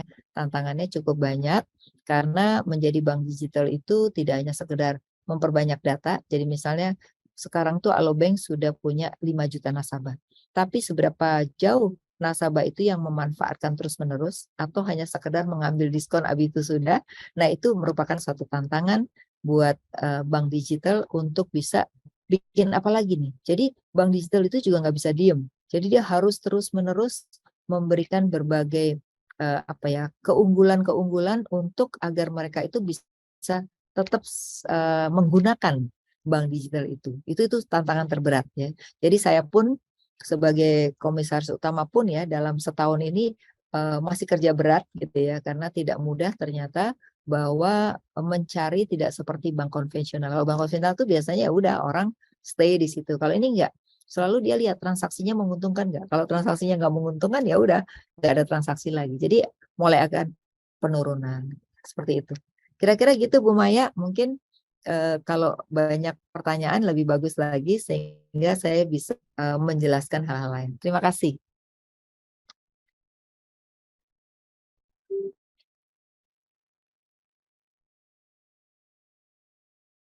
Oke, baik. Terima kasih Bu Afi untuk materinya, untuk paparannya tadi yang sangat membuka wawasan kita semua, Ibu, terkait dengan digitalisasi perbankan. Ya, mungkin ditahan sebentar, ini ada beberapa pertanyaan, Ibu. Jadi tadi Ibu sampaikan bahwa perihal risiko begitu ya, karena risiko ini memang ketidakpastian ya Bu ya. Jadi kita kalau ditanya, jadi yang pasti apa dong gitu? Ya yang pasti adalah ketidakpastian itu sendiri gitu. Nah, mau tidak mau kita memang harus menerima, mungkin harus berhadapan dengan risiko dalam kehidupan kita sehari-hari dan ini menjadi part of hidup kita begitu ya, sehingga kita harus pintar-pintar mengelola risiko-risiko tersebut, termasuk tadi Ibu juga menyampaikan bahwa salah satu risiko dari bank digital adalah risiko reputasi. Kemudian juga menyampaikan tentang customer engagement gitu dengan mengintegrasikan data, lalu teknologi, manajemen risiko juga muncul lagi karena sebagai institusi perbankan memang manajemen risikonya harus lebih mature dibandingkan dengan industri-industri lainnya. Lalu ada kolaborasi dan tatanan institusi. Kemudian Ibu juga tadi memperlihatkan strategi-strategi apa saja nih yang dibutuhkan oleh perbankan, terutama perbankan digital, untuk menumbuhkan begitu ya, atau semakin meningkatkan engagement mereka kepada customer-nya melalui digital value roadmap untuk masuk ke era open banking era gitu. Termasuk tadi ada ekosistem collaboration yang sudah dilakukan oleh Alobank dan Citicorp Business. Baik, Ibu, mungkin kita masuk kepada penanya pertama. Ini ada Mas Baihaki Muhammad Syani. Mas Baihaki ini mau langsung ngobrol dengan Ibu atau mau saya bacakan ini pertanyaannya? Silakan. Dari teman-teman host panitia boleh minta tolong. Oke, mungkin saya bacakan aja ya Mas Baihaki ya. Izin Ibu Afi? Ya, silakan. Ya, ini saya Baihaki Muhammad Syani, NIM 1831904, izin bertanya, bagaimana bank digital ini dapat bersaing dengan bank tradisional yang sudah mapan dalam hal kepercayaan pelanggan dan kemampuan dalam memberikan layanan keuangan yang lengkap ini, Bu. Lalu apa strategi yang kira-kira tepat bagi bank digital dalam memperluas basis pelanggan dan menjangkau segmen pasar yang lebih luas? Mungkin mau pertanyaan pertama dulu Ibu kali ya, baru nanti kita masuk ke pertanyaan kedua. Ya, Boleh, boleh. silakan Ibu Afi. Oke, jadi memang kalau ditanya apakah persaingannya seperti apa, memang kalau seperti di CT Corp sendiri memang masih ada bank tradisional juga yang namanya Bank Mega ya, dan juga mengembangkan bank digital gitu. Nah orang tanya apa nggak segmennya sama gitu, segmennya berbeda ya. Biasanya cenderung bank konvensional itu lebih mentarget adalah nantinya adalah customer yang priority, jadi yang mereka punya uang banyak ya. Karena di Indonesia ini kan Gen X-nya atau orang tua yang gaptek itu masih banyak yang pegang duit ya. Tapi nanti 10 tahun lagi itu akan berubah di mana milenial itu akan mendominasi menggantikan orang Gen X ya. Sehingga nanti uang banyak itu dipegang oleh orang-orang ini. Nah, sekarang belum. Sekarang itu uang itu lebih dipegang oleh Gen X yang memang menggunakan bank tradisional. Nah, bank-bank digital ini lebih mengarah memang satu adalah kepada usia milenial dan Gen Z, di mana tadi adalah 50% dari konsumen ya. Di mana mereka itu kalau kita lihat sekarang sudah mulai mengarah pada investasi. Jadi sekarang tuh yang menarik adalah investasi anak-anak milenial itu cukup tinggi masuk gitu lewat bank digital. Kenapa? Karena mereka pengen sendiri. Dia nggak mau diwakili oleh bank konvensional untuk menempatkan uang. Jadi mereka sendiri beli obligasi pemerintah 1 juta gitu ya. Lalu dia beli saham gitu. Jadi experience daripada milenial dan Gen Z itu cukup banyak. Jadi segmennya beda. Jadi segmen untuk bank digital itu lebih mengarah pada milenial dan Gen Z ya yang lebih suka transaksi seperti itu. Lalu yang kedua adalah kita membaca. Makanya kenapa ekosistem menjadi penting. Dari ekosistem yang lain kita bisa membaca karakteristik sehingga apa yang dilakukan oleh bank ya itu adalah berkolaborasi sehingga bank itu akan menjadi tempat pembayarannya. Makanya payment system itu sebenarnya yang akan menjadi target utama untuk bank digital. Dan yang kedua tentunya adalah pay later. Pay later itu adalah pinjamannya. Karena tanpa pinjaman yang namanya bank juga nggak akan bisa dapat untung ya. Karena transaksi itu tidak banyak menguntungkan karena fee-nya kecil sekali gitu. Jadi itu jawabannya adalah bahwa untuk saat ini masih berdampingan antara konvensional dengan digital. Nah, segmennya sangat berbeda. Lalu yang kedua biasanya kolaborasinya tuh lebih banyak ke digital karena dia bisa tidak hanya keuangan tapi juga non keuangan gitu. Itu. Jadi menunya lebih banyak dibandingkan bank konvensional. Nah, bank konvensional tuh biasanya dia hanya sebagai alat bayar dan kredit. Tetapi untuk menu-menu terhadap transaksi terhadap ekosistem tuh belum banyak gitu. Itu sih. Iya, baik Bu Afi. Jadi memang secara segmennya itu dibedakan antara yang digital dan konvensional ya Ibu, dan masih Benar. berjalan berdampingan. Karena betul Ibu, masih banyak nasabah-nasabah kita terutama yang memang justru asetnya besar sekali ya. Mereka lebih Benar, nyaman benar. begitu ya untuk datang langsung ke Kantor, cabang, cabang. betul, ke kantor gitu dibandingkan melalui aplikasi atau melalui digital banking. Baik, terima kasih Ibu Afi untuk jawabannya tadi untuk pertanyaan pertama. Kemudian ada pertanyaan yang berikutnya, ini dari Mbak Putri. Nah, terkait tantangan dari perbankan digitalisasi saat ini, inovasi apa yang sudah dilakukan oleh Alobank Ibu untuk mengatasi atau meminimalisasi tantangan tersebut? Dan sejauh apa dampaknya atas inovasi tersebut terhadap kepercayaan dari nasabah gitu Ibu? Oke. Baik, jadi sebenarnya gini, inovasinya adalah pertama memang sudah dikonsepkan membuat bank digital ini adalah untuk menyatukan anak-anak perusahaan, terutama adalah di sektor real dan non bank, tapi sektor keuangan juga gitu ya. Sehingga alat bayarnya adalah Alobank. Sehingga makanya tadi gambarnya itu adalah ada sektor keuangan, ada entertain gitu ya. Kenapa? Karena semua itu akan menjadi satu kesatuan. Nah, biasanya memang orang itu cari diskon. Orang Indonesia itu kan suka cari diskon ya. Nah, jadi kalau yang lain tuh diskonnya cuma 2 bulan, di sini diskonnya sepanjang masa gitu. Jadi tidak hanya waktu yang menentukan. Nah, itu keuntungannya. Ekosistem itu saling sharing cost atau sharing revenue, itu yang saya katakan tadi. Maka memang dalam membangun ini harus ada dirigennya. Dirigennya itu adalah begini, harus ada yang menyatukan. Kalau enggak kenapa? Setiap direksi bank atau direksi dari anak perusahaan tuh pengennya kan untung sendiri. Dia nggak mau sharing cost. Maka harus ada dirigennya. Nah, jadi di sini dirigennya adalah Pak CT ya. Jadi masing-masing harus punya mau memberikan cost dan mau sharing revenue dan sharing cost gitu. Makanya jadi kesatuan. Ekosistem di Indonesia sangat susah karena masing-masing manajemen itu tidak ingin sharing cost, tapi kalau sharing revenue mau gitu. Nah itu apa maunya dapat revenue-nya tapi sharing cost nggak mau gitu ya. Nah itu yang terjadi. Nah ini memang nggak mudah, tapi yang dilakukan oleh kita adalah itu. Nah, lalu apa selalu untuk membuat orang itu inovasi gitu ya. Nah, jadi inovasinya adalah selalu apa nih produk yang perlu dikembangkan saat ini. Jadi dilihat dari media, di media itu dilihat dari perbincangan orang. Orang tuh bincang apa sih gitu. Nah, waktu itu yang lagi ramai adalah mengenai anak muda suka kosmetik gitu ya. Langsung bikin yang namanya kerjasama dengan Alobank dan juga fashion gitu ya, membuat yang namanya semacam bazar gitu ya, itu luar biasa gitu. Nah, jadi kita buat sesuatu inovasi tidak harus selalu bentuk banknya, tapi inovasi dengan ekosistem. Nah, nanti kan tinggal bayarnya melalui Alobank dan kemudian kreditnya melalui Alobank gitu. Nah, jadi itu terjadi gitu. Makanya tadi panggil Korea, kemudian mengadakan bazar kosmetik buat anak-anak muda ya. Nah, nanti sebentar lagi ini diskon di seluruh Transmart, misalnya 20% hanya 1 hari misalnya. Jadi selalu harus membuat kreativitas. Tanpa kreativitas yang dalam jangka pendek akan susah buat bank untuk bisa survive. Itu sih. Jadi memang tantangannya adalah harus selalu inovasi ya. Nah, inovasi ini biasanya problemnya ada. Ketika kemarin tuh yang kejadian adalah ketika ada diskon kan orang banyak nih. Nah, itu ngejam. Ketika bersama-sama orang transaksi kan kadang-kadang kemampuannya itu menjadi terbatas karena jadi kita harus menambah lagi kapasitas agar makin banyak orang bisa bertransaksi ya.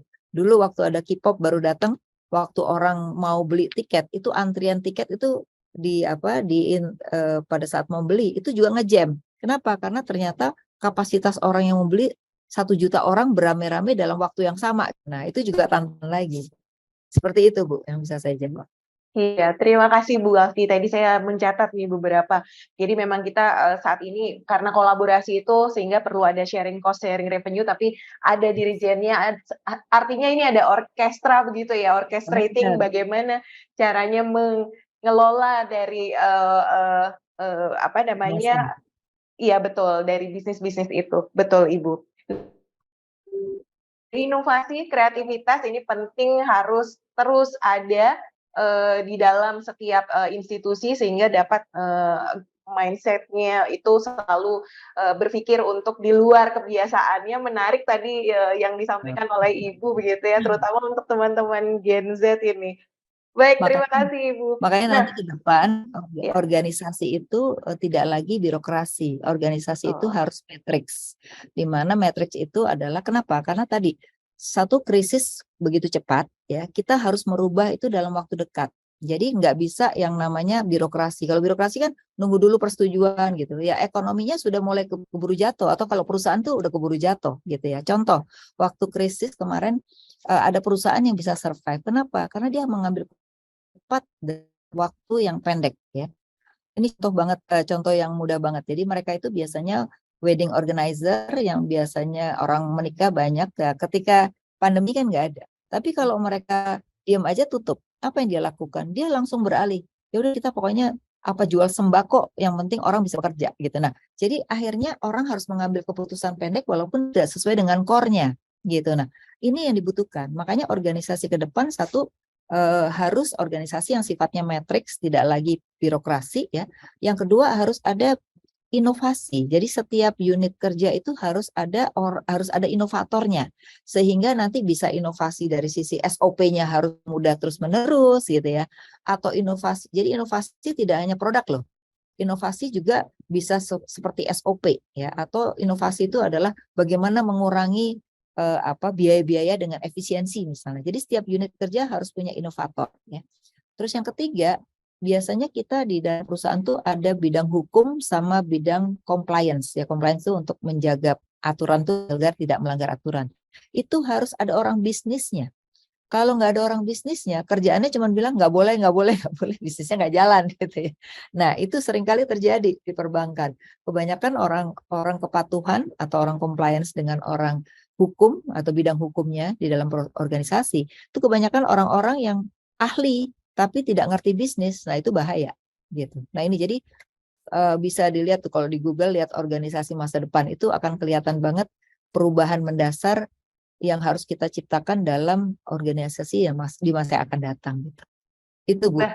Baik Bu Afi, terima kasih, menarik ini Bu Afi untuk apa namanya dalam sebuah organisasi begitu ya, karena memang organisasi tidak lepas dari sumber daya insani atau human capital-nya begitu, sehingga tadi pada saat Ibu menyampaikan bahwa perlunya ada inovasi di setiap unit yang ada ini bisa menumbuhkan si perusahaan itu sendiri. Terima kasih Bu Afi. Bu Afi, ini saya bacakan ada pertanyaan dari YouTube Bu. Boleh.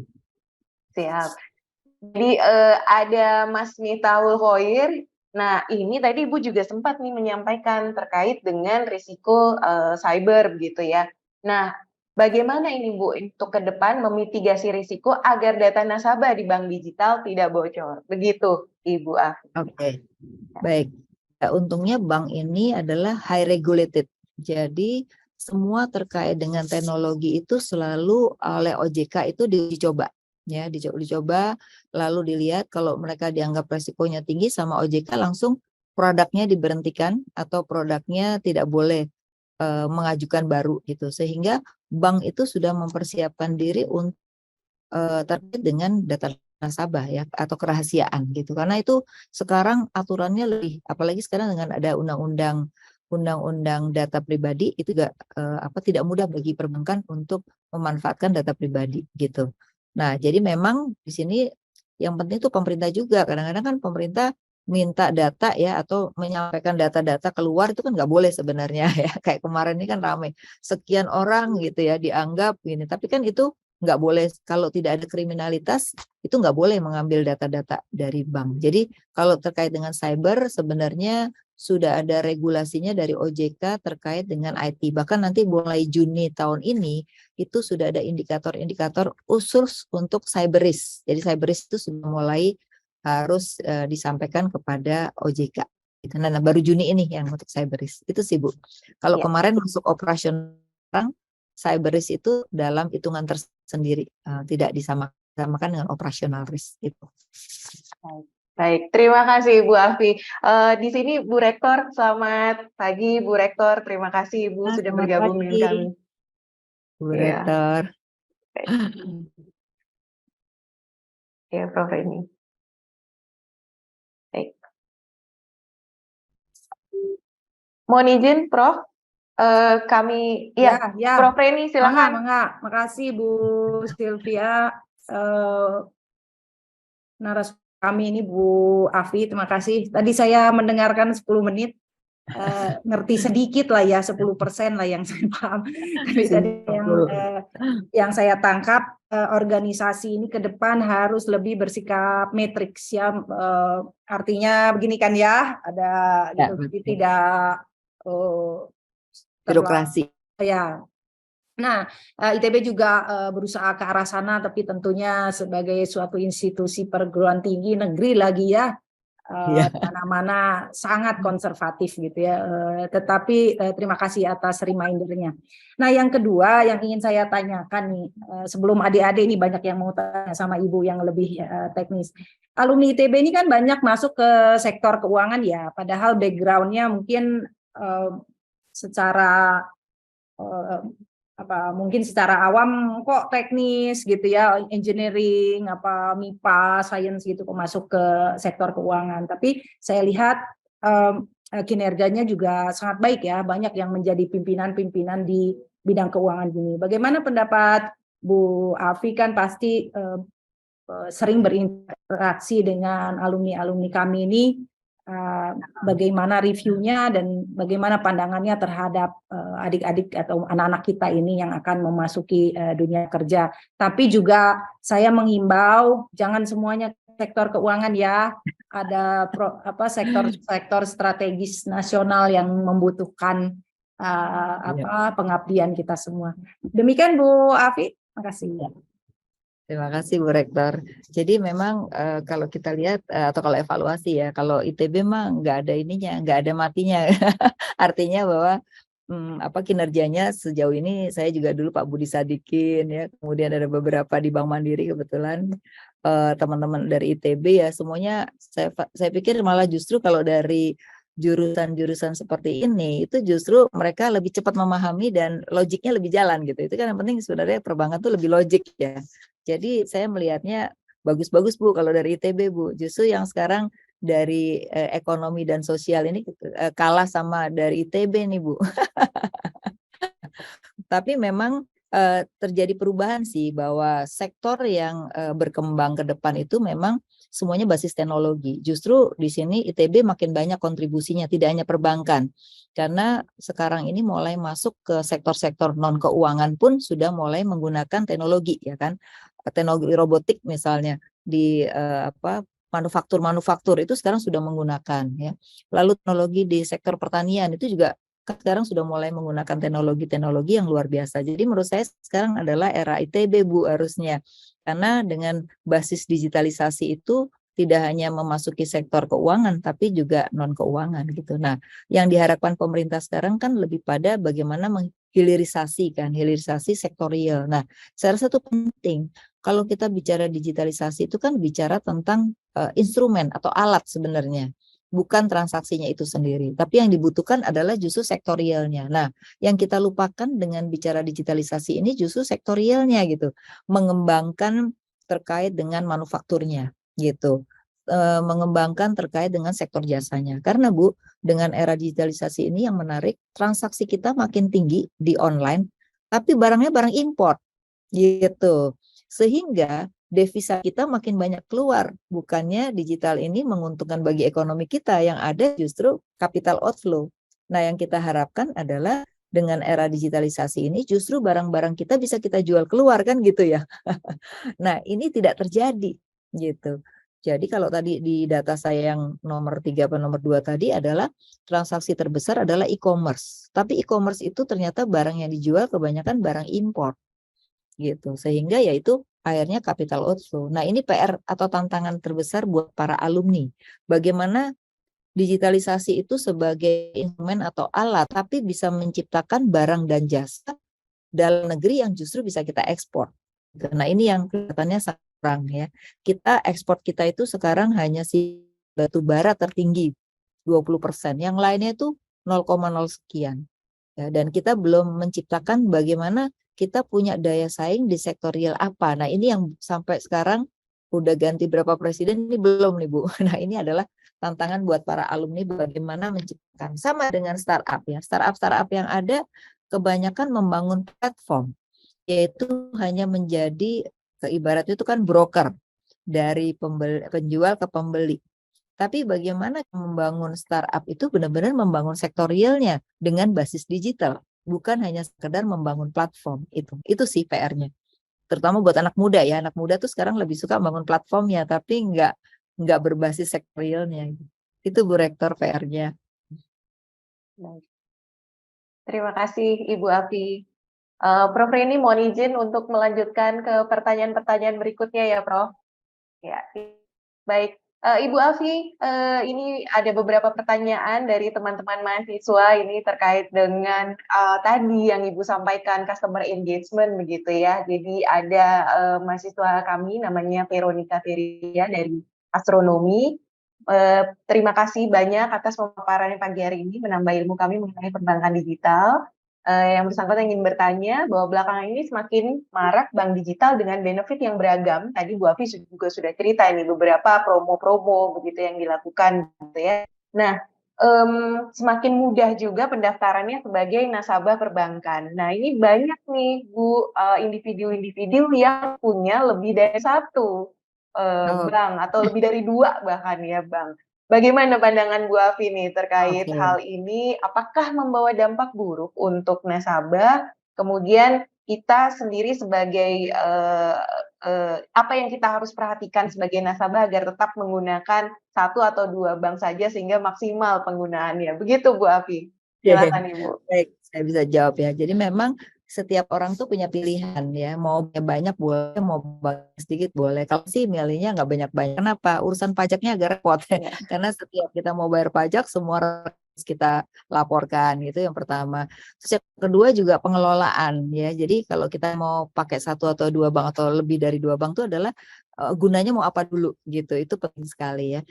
Makanya bank itu biasanya menawarkan satu untuk semua gitu ya. Makanya kalau Alo tuh for one for all gitu ya. Jadi satu untuk semua gitu. Supaya orang itu satu untuk transaksi apa aja udah bisa gitu. Nah, kalau kita mau punya dua bank tuh hati-hati. Kadang-kadang kita ya minjem di sini, minjem di sana, terus akhirnya kita nggak bisa bayar karena cash flow kita sangat terbatas. Nah, itu biasanya dari sisi kredit yang harus hati-hati ya. Nah, yang kedua dari sisi investasi ya. Dari investasi juga gitu. Kita biasanya memilih mana yang paling menguntungkan kita gitu. Nah, itu juga kita harus punya pilihan. Jadi sebenarnya kalau ditanya boleh nggak sih? Boleh. Tetapi problemnya adalah memang tergantung orang ya. Kalau orang itu merasa agak repot, kalau saya sih nggak mau banyak-banyak gitu ya. Karena menurut saya agak repot juga kalau terlalu banyak bank, urusan pajak, terus kemudian juga urusan administrasi, kan kita juga kena administrasi setiap bulan gitu ya.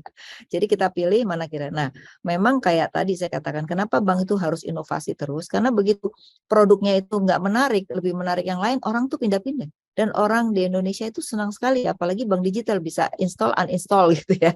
Nah, makanya memang untuk meng-engage itu biasanya kalau di Alo ini biasanya namanya Alo Prime. Alo Prime itu adalah orang itu sudah mulai belajar menabung ya. Jadi kita mau deposito nggak perlu nemuin orang, langsung di situ kita masukin hitungan bunganya langsung kelihatan gitu. Nah, itu yang ditawarkan gitu ya. Jadi makanya yang saya katakan tadi, ada yang kasih diskonnya cuma sebulan 2 bulan, ada yang seumur-umur atau selama-lamanya. Nah, ini adalah sebuah pilihan.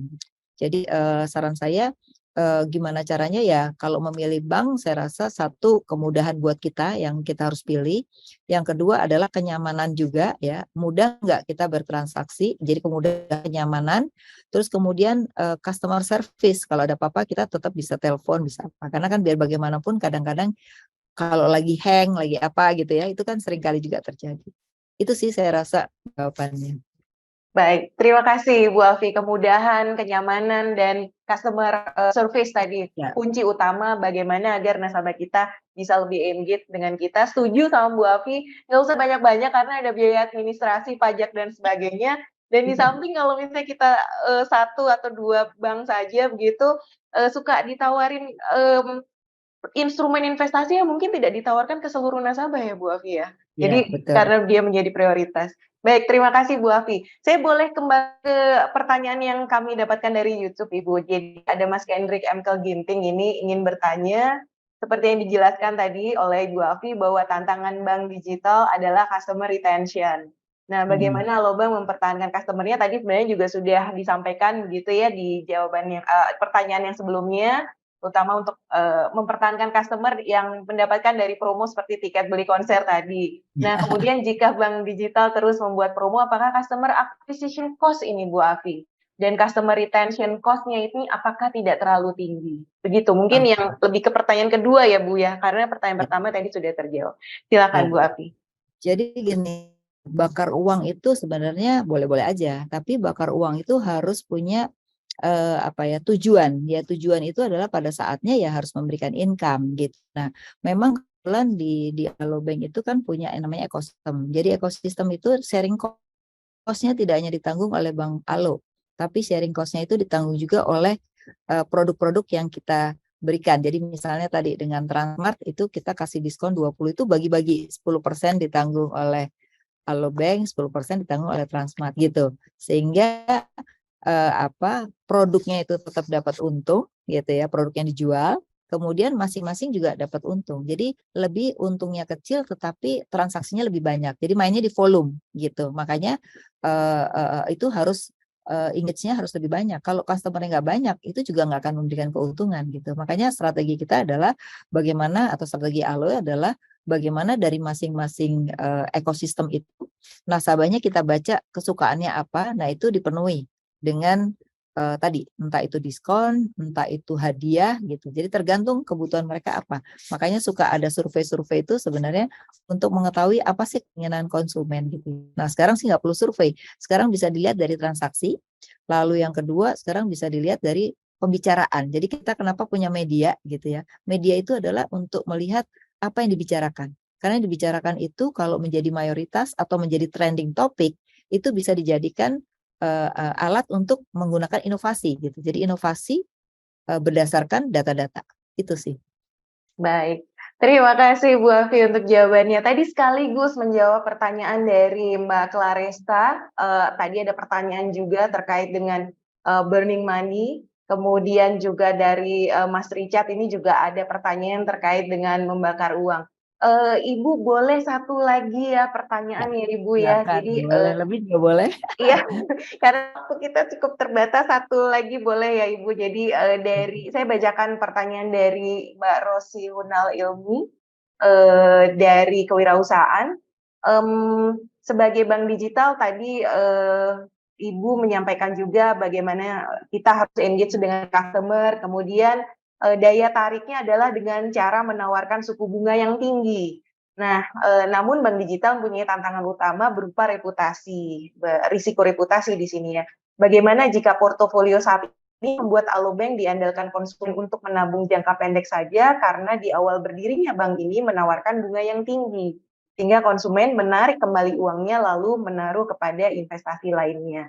Ini pertanyaan yang berikutnya juga masih sama dengan pertanyaan dari Mas Kendrick. Jadi mungkin ini Bu masih tetap di customer engagement, namun ada risiko reputasi. Nah, ini pertanyaan saya juga nih Bu, bagaimana menjaga risiko reputasi dari Alobank? Terima kasih Bu Afi. Ya, jadi memang untuk bicara reputasi itu selalu kita juga menyampaikan ke pemiliknya siapa ya. Kemudian sejauh ini kinerja daripada bank lain itu dalam arti dalam ekosistem ya. Kemudian apa sih jaminannya gitu. Jadi orang itu kan melihat reputasi juga dari pemilik, itu penting sekali ya. Jadi kita juga menyampaikan bahwa siapa sih pemilik kita gitu. Dan sejauh ini reputasi pemilik itu seperti apa. Jadi penting. Nah, ada yang perusahaan juga bagus tapi reputasi pemiliknya jelek tuh biasanya juga reputasi. Itu satu ya. Nah, yang kedua adalah selalu kita jawab ya ketika ada masalah gitu. Lalu kita mencoba untuk menjawab ya, bahkan kalau perlu ditelepon orangnya gitu ya untuk menyampaikan. Jadi juga engagement itu memang kalau melalui bahasa tidak langsung itu juga kadang-kadang menjadi masalah, bisa salah tangkap gitu ya. Nah, kita juga bukan kadang-kadang, kalau kita melihat ini urgent untuk masalah reputasi, kita akan telepon atau kita pokoknya selalu komunikasi yang baik dengan mereka gitu. Jadi satu di reputasi itu pemilik biasanya kalau di Indonesia itu siapa sih pemiliknya itu pasti ya. Kedua adalah ekosistemnya seperti apa kinerjanya gitu ya. Kemudian juga apa jaminannya kalau mereka ada apa-apa dia bisa bayar kita apa enggak kan gitu. Itu yang satu hal yang juga selalu menjadi perhitungan ya. Makanya memang di Indonesia ini kesian yang kecil-kecil gitu. Kadang-kadang itu menjadi kendala kan. Makanya pemerintah tuh perlu campur tangan terhadap UKM-UKM karena kadang-kadang dianggap reputasinya belum bagus karena dianggap masih kecil kan gitu ya. Nah, ini akhirnya jadi nggak berkembang UKM kita. Makanya kalau melihat struktur kita kan masih kayak gini. Kenapa? Yang bawah tuh yang kecil-kecil UKM, yang gede ya cuma segini aja gitu. Jadi belum strukturnya seimbang. Nah, itu karena itu tadi. Nah, jadi menurut saya memang ini juga harus dibangun bagaimana membangun ekosistem tidak hanya sekedar perusahaan besar dengan anak perusahaannya, tapi juga harus dibangun ekosistem antara UKM dengan perusahaan besar. Sehingga bisa mereka itu dianggap reputasinya bagus karena dia punya cantolan yang namanya value chain atau supply chain dengan perusahaan besar. Itu sih Bu, saya melihatnya begitu. Kalau sekarang kan kita lihat ya orangnya itu aja gitu ya. Karena tidak bisa menaik kelaskan UKM kita dengan cara menggandeng melalui value chain ataupun supply chain. Itu PR-nya sih. Itu Bu yang bisa saya jawab. Baik, terima kasih Bu Afi. Betul sekali Bu. Jadi ekosistem membangun jaringan. Memang ini cukup ada tantangan juga untuk teman-teman di UMKM bisa mendapatkan pendanaan dari perbankan gitu ya, karena memang value mereka yang mungkin atau portofolio mereka, aset mereka, dan catatan keuangan membutuhkan laporan keuangan yang terstruktur dan lengkap begitu, tercatat, sehingga bisa membantu untuk meyakinkan teman-teman di perbankan KYC terutama untuk menurunkan risiko reputasi. Terima kasih sekali Bu Afi untuk materinya hari ini, luar biasa sekali insight yang kita dapatkan, wawasan yang kita dapatkan. Kami dari ITB mengucapkan terima kasih untuk waktu dan materi yang Ibu Afi sampaikan kepada kami dan kepada Bapak Ibu dosen, rekan-rekan mahasiswa. Dengan demikian acara Studium General ini kita tutup gitu ya. Dan kami mohon maaf bila ada tutur kata kami yang kurang berkenan di hati Ibu, Bapak, Ibu dosen, dan adik-adik semua. Semoga ilmu yang adik-adik mahasiswa dapatkan hari ini dapat bermanfaat tidak hanya untuk kita pribadi, namun juga untuk masyarakat, untuk lingkungan, dan tentunya untuk negara. Prof. Reni, Bu Rektor, terima kasih Ibu udah menyempatkan datang di acara kita pada pagi sampai siang hari ini. Support dari Ibu, dukungan dari Ibu kami harapkan untuk terus berkembangnya ilmu pengetahuan yang ada di Indonesia. Terima kasih. Wassalamualaikum warahmatullahi wabarakatuh. Semoga Tuhan memberkati Om Santi Santi Santi Om. Saya kembalikan kepada MC Mbak Roro. Silakan Mbak Roro. Baiklah hadirin, dengan demikian, Studium Generale pada hari ini telah selesai. Terima kasih atas perhatian hadirin dalam mengikuti acara ini. Salam sehat selalu. Wassalamualaikum warahmatullahi wabarakatuh.